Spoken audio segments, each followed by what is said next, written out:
दरअसल केंद्र सरकार ने आज यानी कि 12 दिसंबर की दोपहर को एक बड़ा फैसला लेते हुए इंश्योरेंस कंपनीज में एफडीआई लिमिट 74% से बढ़ाकर 100% करने वाले बिल को मंजूरी दी है। इससे भारत के इंश्योरेंस सेक्टर में ज़्यादा विदेशी पैसा आएगा, कंपनियों के बीच मुकाबला बढ़ेगा, कंपटीशन बढ़ेगा और ग्राहकों को बेहतर सर्विसेज मिल पाएंगी। ये इंश्योरेंस लॉज बिल 2025 संसद के इसी विंटर सेशन में पेश किया जाना है और ये जो सेशन है वो 19 दिसंबर तक चलने वाला है। सरकार इंश्योरेंस एक्ट 1938, एलआईसी एक्ट 1956 और एडाई एक्ट 1999 में बदलाव कर रही है ताकि लाइसेंसिंग आसान हो, पूंजी की कैपिटल की ज़रूरत कम हो और कंपनियां तेज़ी से बढ़ सकें। इस कदम का जो लक्ष्य है, टारगेट है, वो है इंश्योरेंस फॉर ऑल बाय 2047 यानी कि 2047 तक सभी तक इंश्योरेंस की पहुंच होना और पॉलिसी होल्डर की सुरक्षा को भी मजबूत करना इसका एक लक्ष्य है।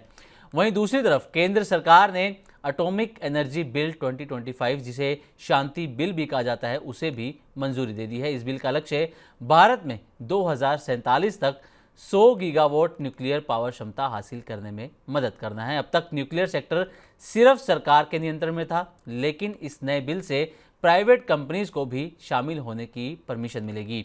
एक और खबर यहाँ पर अहम है और वो ये कि 11 दिसंबर को पीएम मोदी और यूएस प्रेसिडेंट डोनाल्ड ट्रंप की बातचीत के बाद इंडिया यूएस ट्रेड डील की संभावनाएं बढ़ गई हैं, लेकिन दूसरी तरफ मेक्सिको ने भारत पर 50% का टैरिफ भी लगा दिया है। तो इस पर डिटेल में बातचीत करेंगे प्रवीण सर से। प्रवीण सर, सबसे पहला सवाल मेरा आपसे यही रहेगा कि सरकार ने जो इंश्योरेंस सेक्टर में एफडीआई लिमिट बढ़ाकर 100% कर दी है, पहले तो इसका क्या मतलब है? दूसरा, अगर एक आम ग्राहक के नज़रिए से मैं देखूं, मैं आम ग्राहक हूं, तो मुझे इसका क्या फ़ायदा होगा जो एफडीआई लिमिट बढ़ाई गई है?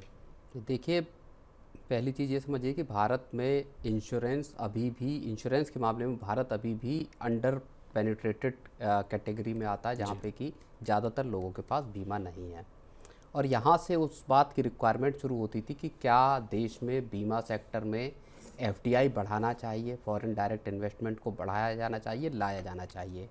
अब सरकार ने एक ऐतिहासिक कदम उठाया जहाँ पे कि इसको 100% एफडीआई कर दिया है। 100% एफडीआई इंश्योरेंस सेक्टर में करने का ये मतलब है कि दुनिया भर की जो इंश्योरेंस कंपनियां हैं अब वो सीधे भारत के बीमा सेक्टर में स्टेप अप कर सकती हैं, कदम रख सकती हैं, अपने ऑफिस दफ्तर खोल सकती हैं, कारोबार कर सकती हैं। अभी तक रिक्वायरमेंट ये थी कि आपको एक वेंचर बनाना है, वेंचर बनाकर आपको बिजनेस करना है। अब पूरी की पूरी किसी भारतीय बीमा कंपनी को एक्वायर कर सकती हैं और इंडिपेंडेंटली अपना बिजनेस चला सकती हैं। भारत में बीमा सेक्टर बड़ी संभावनाओं वाला सेक्टर है, जहाँ पे कि आने वाले वक्त में आप समझिए कि 125 करोड़ 140 करोड़ लोगों की आबादी वाले देश में अभी भी बीमा की पहुंच ना के बराबर है। अभी का अगर आप साइज देखेंगे तो लगभग 146 बिलियन डॉलर का इंश्योरेंस सेक्टर का मार्केट है, जिसके अगले ही साल 2026 में ही 222 बिलियन डॉलर को क्रॉस कर जाने की उम्मीद है। इसका मतलब ये आप समझिए कि बीमा सेक्टर का दायरा बढ़ेगा, नई कंपनियां भारत में एंटर करेंगी, कंपटीशन बढ़ेगा और हो सकता है कंपटीशन जब बढ़ेगा तो प्राइसिंग का या जो प्रीमियम है वो थोड़े कम हो सकते हैं यहाँ से आके। और हमने हाल में देखा था जब जीएसटी कटौती हुई थी तो फिर जो इंश्योरेंस है वहाँ पे भी जीएसटी को कट किया था। ग्राहकों के लिए फ़ायदा ये हो सकता है कि पहली बात तो एक आपको ज़्यादा ऑप्शन मिलेंगे, दूसरी बात जब मार्केट में कंपटीशन बढ़ेगा तो हो सकता है जो प्रीमियम है या कुछ इनोवेटिव प्लान्स भी आ सकते हैं और दूसरा प्रीमियम भी कुछ कम होते हुए दिखाई दे सकते हैं यहाँ पे। बिल्कुल। तो प्रवीण सर, 100% एफडीआई लिमिट से ज़्यादा कंपनीज आएंगी, तो उम्मीद है कि जो प्रीमियम है वो कम हो सकते हैं। और क्या कंपनीज के लिए जो कैपिटल है वो जुटाना इजी होगा और नए प्रोडक्ट लाना कंपनीज के लिए कितना आसान हो जाएगा?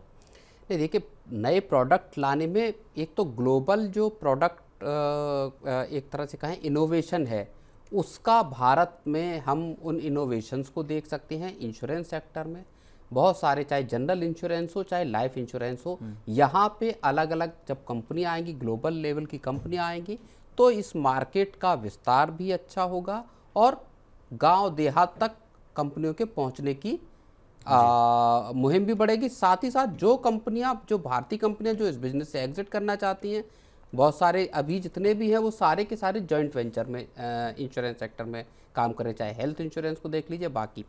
अब उसमें अगर कोई भारतीय कंपनी एग्जिट करना चाहती है तो उसकी जो करस्पॉन्डिंग विदेशी कंपनी है वो वहाँ उस पूरे वेंचर को एक्वायर कर सकती है और वहाँ से फिर अपने पूरे बिजनेस को आगे ले जा सकती है।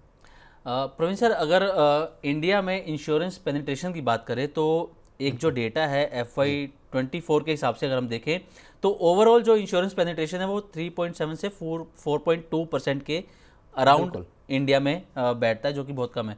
तो किस तरीके से ये जो सरकार का कदम है वो भारत में इंश्योरेंस पेनिट्रेशन को बढ़ाएगा, और जो सरकार का टारगेट रखा गया है 2047 का इंश्योरेंस फॉर ऑल का, क्या आपको लगता है कि इस तरीके के कदम से वो टारगेट अचीव करना ईजी हो जाएगा?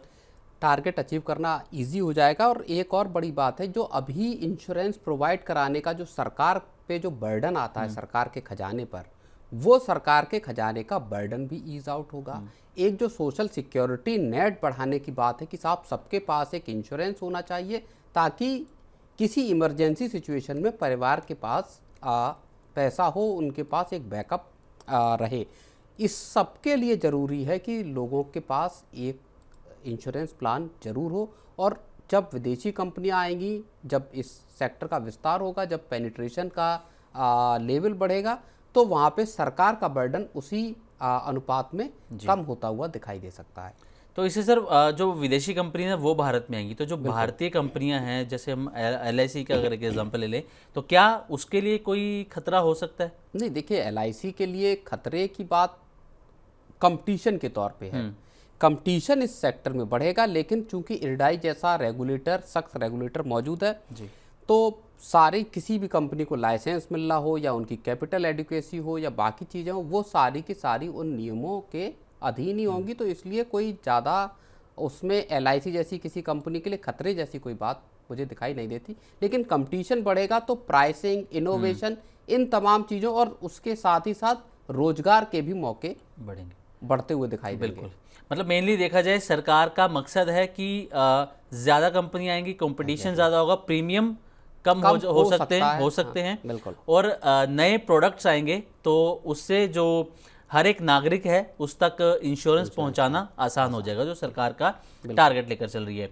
अच्छा सर, इसी में हमने एक और जिक्र किया कि एटॉमिक बिल का, तो अभी तक नियंत्रण सरकार के पास रहता था, लेकिन अब प्राइवेट कंपनीज को भी परमिशन दी जा रही है।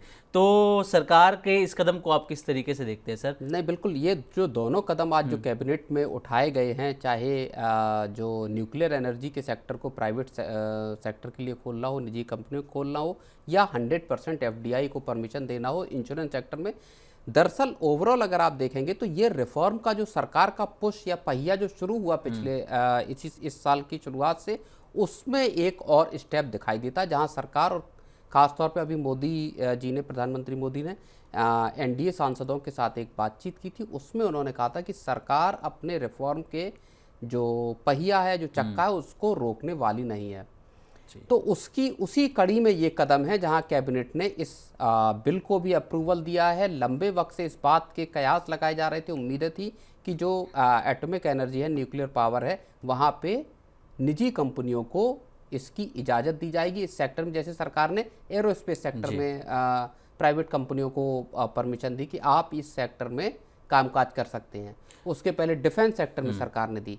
ये एक नया फील्ड है जहाँ पे कि आपको परमाणु ऊर्जा के क्षेत्र में अब प्राइवेट कंपनियां R&D कर सकती हैं, रिसर्च कर सकती हैं और इस बिजनेस में एंटर कर सकती हैं। तो सर, इसके पीछे सबसे बड़ा रीज़न आप क्या देखते हैं? जो सरकार ने प्राइवेट कंपनीज को भी परमिशन दी, क्या रीज़न सबसे बड़ा आपको यहाँ पर लगता है? नहीं, देखिए, भारी भरकम एक तो इन्वेस्टमेंट होता है सरकार का, दूसरा सरकार का रेगुलेशन या जो रेगुलेटेड इस सेक्टर को करने के पीछे मकसद था, चाहे एरोस्पेस हो चाहे डिफेंस हो, वो ये था कि नेशनल सिक्योरिटी से जुड़ी चीज़ें हैं जहाँ पे कि सरकार की मोनोपोली रहनी चाहिए।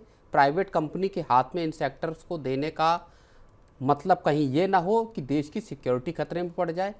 अब चूंकि बहुत सारा उसमें आगे बढ़ चुके हैं, देश आत्मनिर्भर है तमाम चीज़ों में, न्यूक्लियर एनर्जी में सरकार के ऊपर जितना, अब आप प्राइवेट सेक्टर की कंपनी अगर आएंगी, सरकार के ऊपर बर्डन थोड़ा यहाँ पे खजाने पर कम होगा। प्राइवेट सेक्टर की कंपनियाँ आके एटॉमिक एनर्जी में रिसर्च कर सकती हैं। वहाँ पे रेवेन्यू जनरेशन का एक बड़ा फील्ड है जहाँ पे कि मौका उनके लिए पैदा हो सकता है। सर वैसे तो सरकार के इस फैसले के कई सारे पहलू निकलते हैं हम देखें तो। अच्छा, एक पहलू या एक बात ये भी कही जा रही है कि इससे जो इलेक्ट्रिसिटी प्रोडक्शन होगा उसका भी वो भी सस्ता हो सकता है और आम लोगों को यहाँ से भी एक राहत मिल सकती है। बिल्कुल, ये चीज़ भी है कि जो देश की एनर्जी रिक्वायरमेंट है वो लगातार बढ़ रही है और उसमें रिन्यूएबल एनर्जी का भी हिस्सा बढ़ रहा है। लेकिन आपकी थर्मल, न्यूक्लियर एनर्जी और रिन्यूएबल एनर्जी, इन तीनों में एक बैलेंस बनाने, खास तौर पे आप जब कोल बेस्ड जब पावर प्लांट को आप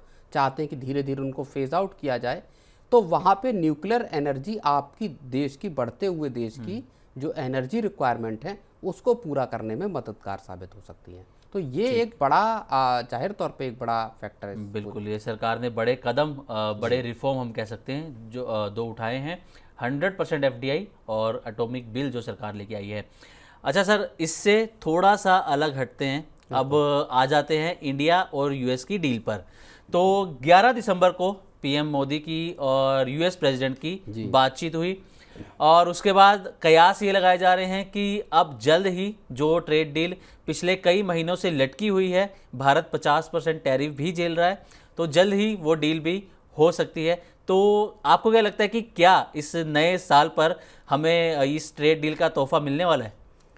देखिए, अब जो अभी एक दिन पहले की बात है, जो CA हैं V अनंत नागेश्वरन, उन्होंने एक बात ये कही थी कि जो भारत और अमेरिका के बीच डील के मामले तकरीबन आयरन आउट हो गए हैं, जो मसले थे, और मुझे आश्चर्य होगा अगर ये डील अगले साल मार्च तक ना हो।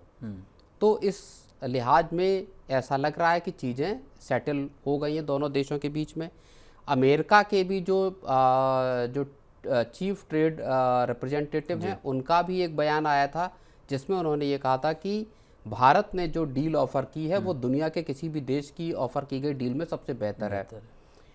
इसके बाद कल प्रधानमंत्री मोदी की और राष्ट्रपति ट्रंप के बीच में बात हुई, जिसमें कॉपरेशन, आपसी कॉपरेशन के साथ साथ ट्रेड को लेके भी बातचीत हुई।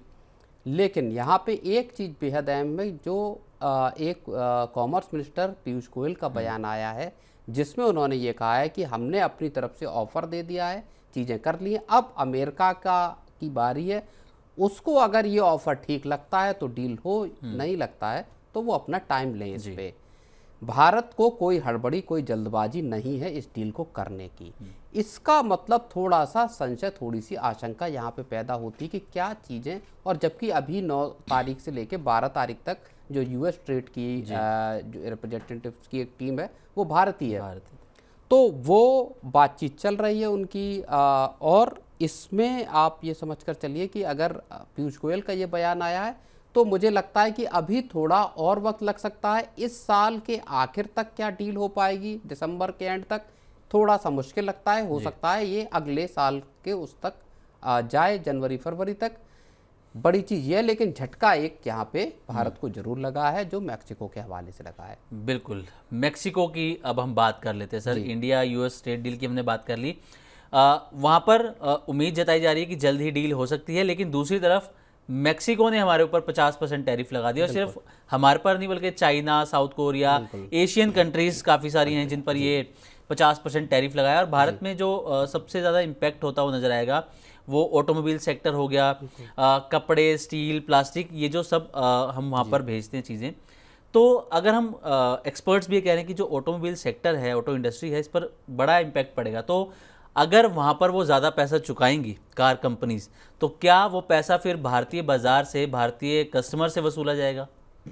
नहीं, बिल्कुल। देखिए, ये जहाँ हम अमेरिका के साथ डील को लेके अभी एक कन्फ्यूजन की स्थिति बनी हुई है कि डील अभी तक हो नहीं पाई है, ऐसे वक्त में मैक्सिको ने एक बड़ा झटका दिया है, जहाँ पे कि उसने 1400 से ज़्यादा सामानों पे 5 से लेके 50% तक का टैरिफ लगा दिया है। अब वैसे भारत की मैक्सिको के साथ बहुत ज़्यादा एक्सपोर्ट भारत का मैक्सिको को नहीं है। ओवरऑल जो भारत का एक्सपोर्ट है दुनिया भर को, उसमें 1.3% की हिस्सेदारी है, और लगभग $6.5 बिलियन का भारत एक्सपोर्ट करता है। लेकिन इसमें इंजीनियरिंग गुड्स की हिस्सेदारी लंबी चौड़ी है। तकरीबन $3.5 अरब का इंजीनियरिंग गुड्स होता है, जिसमें ऑटो कंपोनेंट, गाड़ियाँ ये भी शामिल हैं। कारों पे 50% का टैरिफ लगा दिया है। तो यहाँ से जो कारें एक्सपोर्ट करते हैं या ऑटो सेक्टर के जो ऑटो कंपोनेंट एक्सपोर्ट करते हैं, उनके लिए तगड़ा झटका है। आप ये मानकर चलिए कि ऑटो सेक्टर को तकरीबन $1 अरब का झटका यहाँ से लगने वाला है। तो अभी जब पूरा देश अमेरिका के लगाए गए टैरिफ से जूझ रहा था, उससे निकलने की कोशिश कर रहे थे, मैक्सिको का झटका एक ये बड़ा झटका है, खास तौर पे ऑटो सेक्टर के लिए। और ऑटो सेक्टर के लिए इसलिए भी क्योंकि बड़ी मुश्किल से अभी जीएसटी के स्लैब कम हुए थे और भारत में ऑटो सेक्टर एक पटरी पे आता हुआ दिखाई दे रहा था। बिल्कुल। चलिए सर, तो अब नज़र फिलहाल जो है वो है इस वक्त इंडिया और यूएस की डील पर। कब तक ये डील होती है ये देखने वाली बात होगी।